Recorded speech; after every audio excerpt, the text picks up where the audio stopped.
These two shots used the same installed game. I did not rebuild Unity, upload another APK, or publish a Steam update.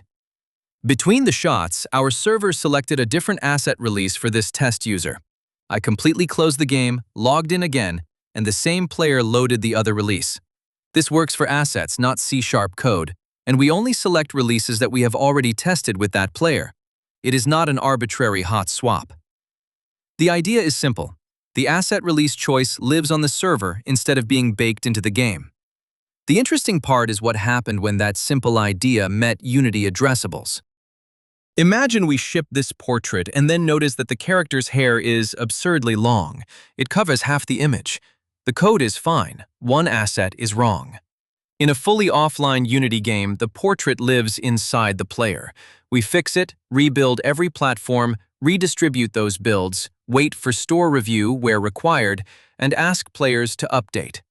The store may deliver an efficient patch, but we still release the player again because one picture had silly hair. Remote addressables make this much better. We publish an updated catalog and the changed bundle, with no player release. Content hashes let Unity reuse bundles that did not change. That solves delivery. But remote bundles do not choose which release a player should use. A shared latest catalog moves everyone who refreshes it. A catalog release fixed in the player or its configuration still needs another selection mechanism. Rollout and rollback are only as flexible as wherever that choice lives. Our setup adds that choice. After login, the API selects a compatible release, such as Release 16. The player combines it with the current platform, loads that catalog, and downloads only what it needs. Remote bundles keep delivery efficient. The server controls the tested release. That lets us test a release with selected users, move compatible users forward, or point them back to an older compatible release without publishing another player. Compatible still matters. We remain responsible for player content compatibility and for publishing separate content for every platform. Before getting into the Unity weirdness, here is the complete happy path. After login, the game calls our authenticated admin game setting route through the same HTTP layer as our other API requests. The response includes asset bundle version. We represent it as a string because a release does not have to be a plain number. Historically, we have used names such as 2fix3. The player combines three things: our CDN address, that selected release, and its current platform. The result is the URL of an addressables catalog. The catalog is a lookup table. The game can ask for a stable address, such as a room or character image, and the catalog tells addressables which bundle contains it. So there are two separate jobs. The API answers which release. The CDN serves the catalog and asset bytes for that release. The API never carries the asset files themselves. That is the entire runtime architecture. Everything else in this video exists because we needed to publish those releases safely, start Unity without knowing the answer yet, and make the result usable by our UI. On the publishing side, our source assets live in one known tree. Editor tooling turns that structure into predictable addresses and labels, so runtime code can request assets by stable names rather than generated bundle file names. Our content workflow builds a separate catalog and bundle set for each platform, uploads the bundles first, and publishes the catalog afterward. CI then asks Unity to load every address from the uploaded catalog. It is a smoke test rather than a proof of player compatibility, but it catches much more than checking whether one URL returns a 200. We also support smaller content update builds and cache-friendly bundle reuse. The exact state files and catalog rewriting are their own deep dive. They are publishing machinery, not the central idea here. Here is that diagram in the real application. After authentication, while the game is moving into universe selection, it fetches the admin game settings through HTTP service.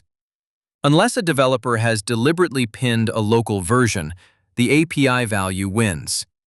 The game maps the current build target to the CDN platform name, constructs the catalog URL, and explicitly loads that catalog.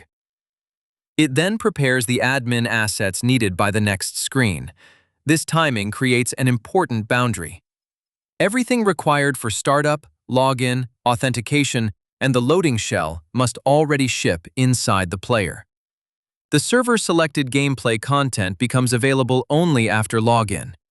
If the API or the catalog fails, the loading screen can report the failure and retry. On a clean installation, both services are required before the player can reach remote gameplay content. The runtime flow is straightforward. The problem is that Unity wants an addressables catalog before any of this has happened. This next part gets stupid, because a simple application decision collides with Unity's initialization assumptions. Addressables normally starts by reading settings from streaming assets, and those settings lead it to the player's first catalog. But our first useful catalog cannot be known at build time. The correct URL depends on an authenticated API response. So the player starts with a minimal addressables settings file containing no real catalog location. In the addressables package version we use, that is enough to initialize the system, although Unity emits one expected complaint about the missing catalog.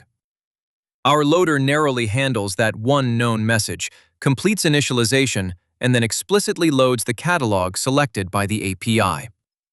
From that point onward, normal addressables keys resolve against the loaded catalog. You do not need to remember the stub files or package internals. The important fact is this: Unity expected the release decision during startup, but our application could only make it after login. The empty bootstrap bridges that gap.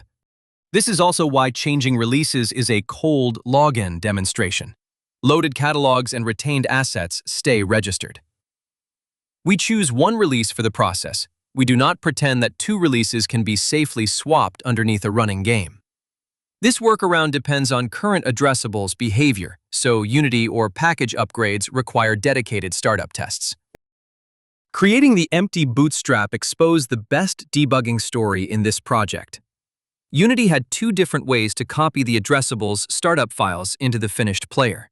There was the obvious assets/streaming assets location, and there was a second location hidden under library that the addressables build processor could register.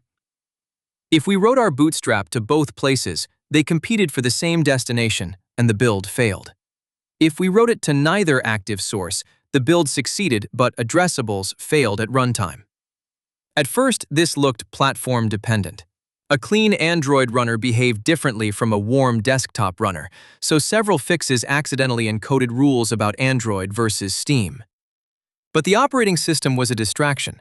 The real variable was whether the restored Unity build cache already contained the exact addressables directory for the platform being built. The final fix is one invariant. Exactly one source must provide the bootstrap. If Unity has already observed and registered that platform's library path, we keep that root, clear its stale contents, and place the bootstrap there. If the exact library path was absent, Unity could not have registered it, so we use the physical assets/streaming assets route instead. Exact is important. An earlier version checked a broad parent directory and got false positives when the cache contained addressables data for a different platform. We tried every intuitive fix, library only, both locations, streaming assets only, and finally, a platform-based split. Each one matched one machine state and failed in another. The useful debugging question was not, which platform is this? It was, which copy mechanism has Unity already activated? That is the whole workaround. Two hidden inputs, one destination, and a cache-dependent decision that must result in exactly one source. Once the catalog is loaded, we use addressables for the part it is good at: dependency lookup, downloads, progress, bundle caching, and asset lifetime. At natural loading boundaries, our preloader downloads what is missing and prepares the assets needed by the next screen. Our 1JS and Preact UI can then read those prepared assets immediately instead of beginning network work while rendering. There are two useful kinds of reuse. Unity's disk cache avoids downloading unchanged bundles again. Our retained assets avoid repeated load work and give the UI a synchronous result after the loading boundary. Content hashes make the first kind possible. If a bundle is unchanged between compatible releases, Unity can reuse the cached bundle rather than downloading the same bytes again. That does not promise that every update is small. It means unchanged content is eligible for reuse. The benefit is real. Compatible asset content can move on its own schedule. We can select a release for a test user, keep old releases available, reuse unchanged downloads, and correct content without publishing another player. Rollback can be a fast pointer change, but only when the target release remains compatible. A missing address, shader, serialized type, or player assumption can make an older release unsafe. One operational rule matters more than anything else. Every platform must be ready before the shared release setting moves. One API value leads Android, iOS, macOS, Windows, and Linux to different catalogs. This is also not offline first on a clean install. The game needs the Authenticated Settings API and the CDN before it can reach remote gameplay content. And we own the custom seams. Unity upgrades can change initialization and build behavior. Our publishing pipeline still needs stronger atomic promotion, protection against reusing release directories, and explicit compatibility metadata. The reusable idea is not our exact stub file or CI workflow. It is where the release decision lives. Publish fixed, platform-specific content releases. Let the server select only releases your team has tested with that player. Let the catalog map stable addresses to bundles, and let content hashes preserve cache reuse. Addressables already provided most of the delivery machinery. Our custom work delayed the catalog decision until after authentication, and then convinced Unity to tolerate that decision. It is not a new asset bundle technology, and it is definitely not a one-click Unity setup. It is a familiar release model with a custom integration, one ridiculous cache bug, and a much better content release workflow on the other side.